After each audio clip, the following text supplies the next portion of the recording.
Sebelum pemaparan materi inti, di sini saya akan menjelaskan terlebih dahulu mengenai anak usia dini dan pendidikan anak usia dini.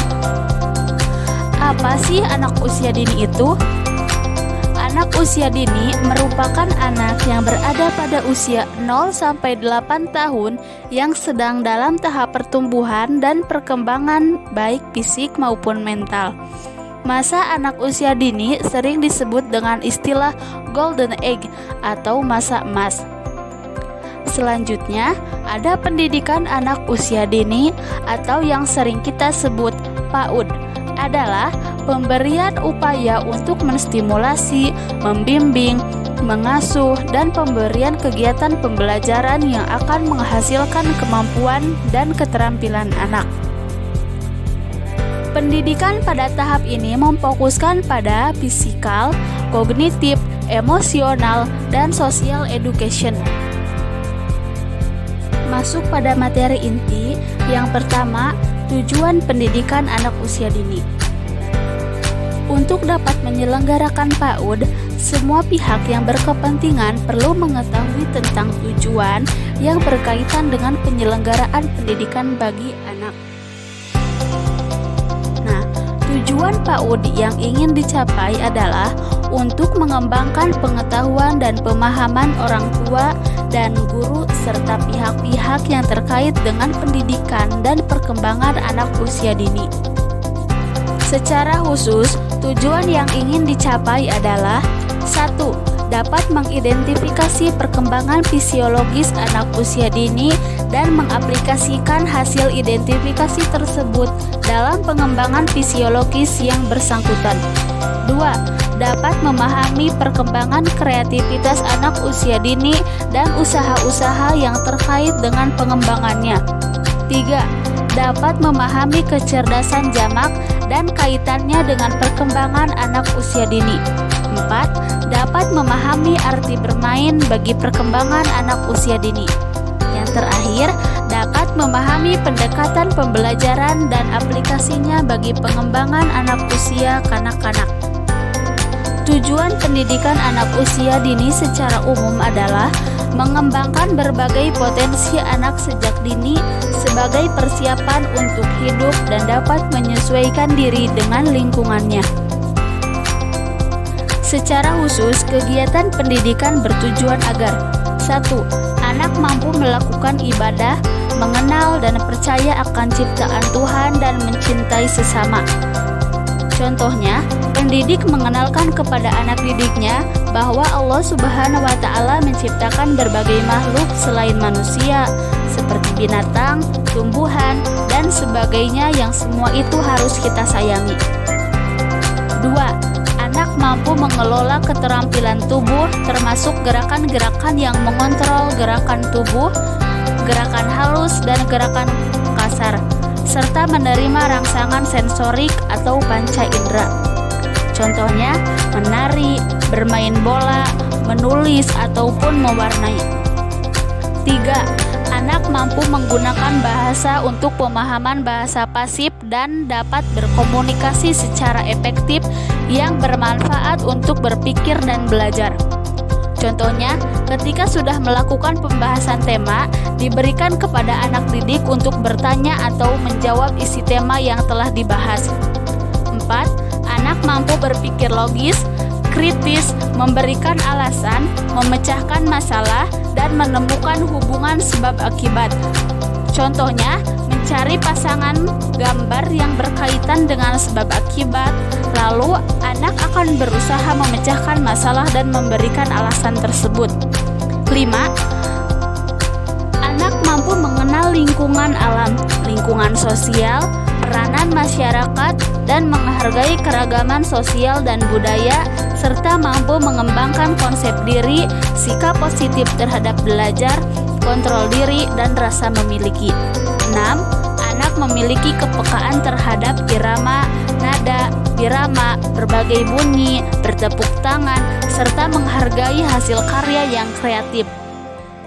Contohnya, anak yang senang dan menyukai dengan musik saat mendengar lagu maka akan segera mengikutinya, ataupun ketika diminta melanjutkan syair kedua hingga selesai, maka anak mampu melakukannya.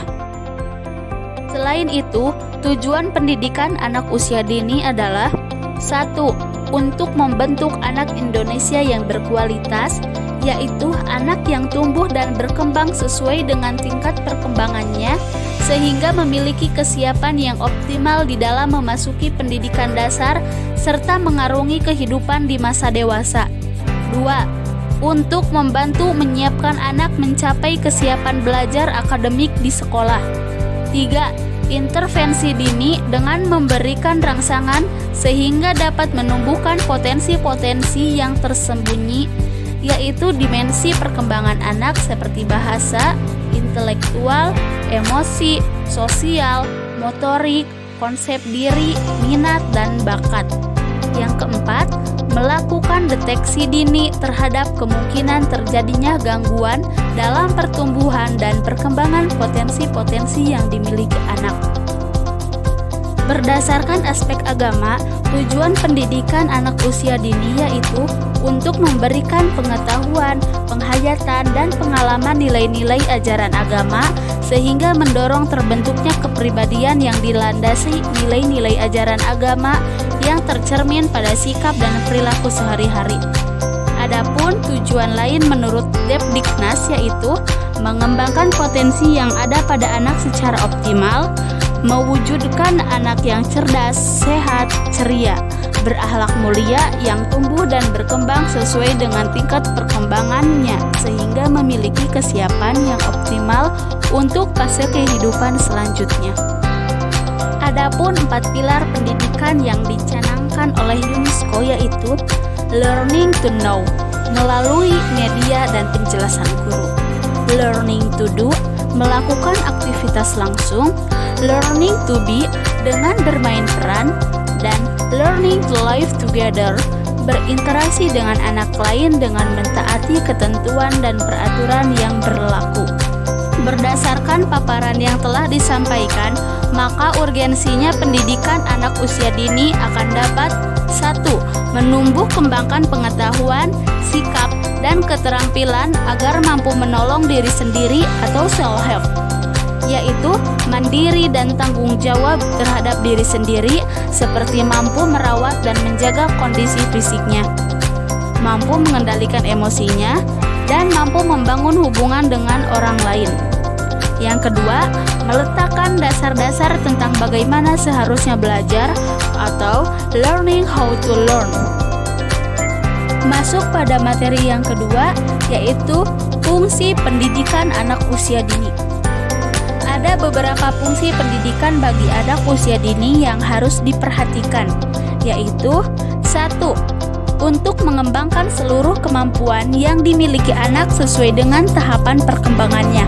Contohnya, menyiapkan media pembelajaran yang banyak sesuai dengan kebutuhan dan minat anak. 2.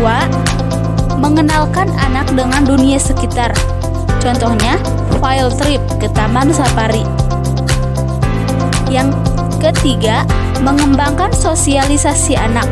Contohnya, bermain bersama teman. Yang keempat, mengenalkan peraturan dan menanamkan disiplin pada anak. Contohnya, mengikuti peraturan atau tata cara upacara bendera. Yang kelima, memberikan kesempatan pada anak untuk menikmati masa bermainnya. Contohnya, bermain bebas sesuai dengan minat dan keinginan anak. Yang keenam, memberikan stimulus kultural pada anak. Contohnya, memberikan ekspresi stimulasi kultural.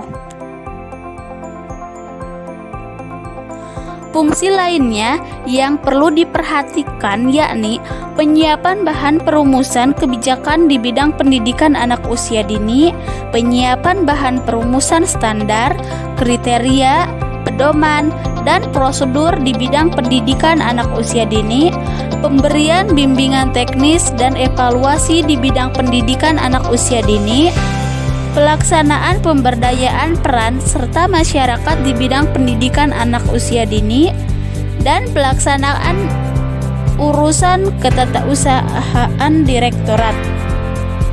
Berdasarkan tujuan pendidikan anak usia dini, dapat ditelaah beberapa fungsi program stimulus edukasi, yaitu 1. Fungsi adaptasi, berperan dalam membantu anak melakukan penyesuaian diri dengan berbagai kondisi lingkungan serta menyesuaikan diri dengan keadaan dalam dirinya sendiri.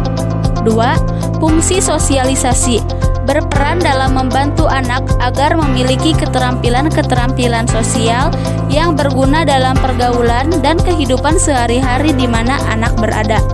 3. Fungsi pengembangan, berkaitan dengan pengembangan berbagai potensi yang dimiliki anak. Setiap unsur potensi yang dimiliki anak membutuhkan suatu situasi atau lingkungan yang dapat menumbuh kembangkan potensi tersebut ke arah perkembangan yang optimal, sehingga menjadi potensi yang bermanfaat bagi anak itu sendiri maupun lingkungannya. 4. Fungsi bermain, berkaitan dengan pemberian kesempatan pada anak untuk bermain, karena pada hakikatnya bermain itu sendiri merupakan hak anak sepanjang rentang kehidupannya. Melalui kegiatan bermain, anak akan mengeksplorasi dunianya serta membangun pengetahuannya sendiri. 5. Fungsi ekonomi, pendidikan yang terencana pada anak merupakan investasi jangka panjang yang dapat menguntungkan pada setiap rentang perkembangan selanjutnya. Terlebih lagi, investasi yang dilakukan berada pada masa keemasan atau the golden age yang akan memberikan keuntungan berlipat ganda. Pendidikan di taman kanak-kanak merupakan salah satu peletak dasar bagi perkembangan selanjutnya.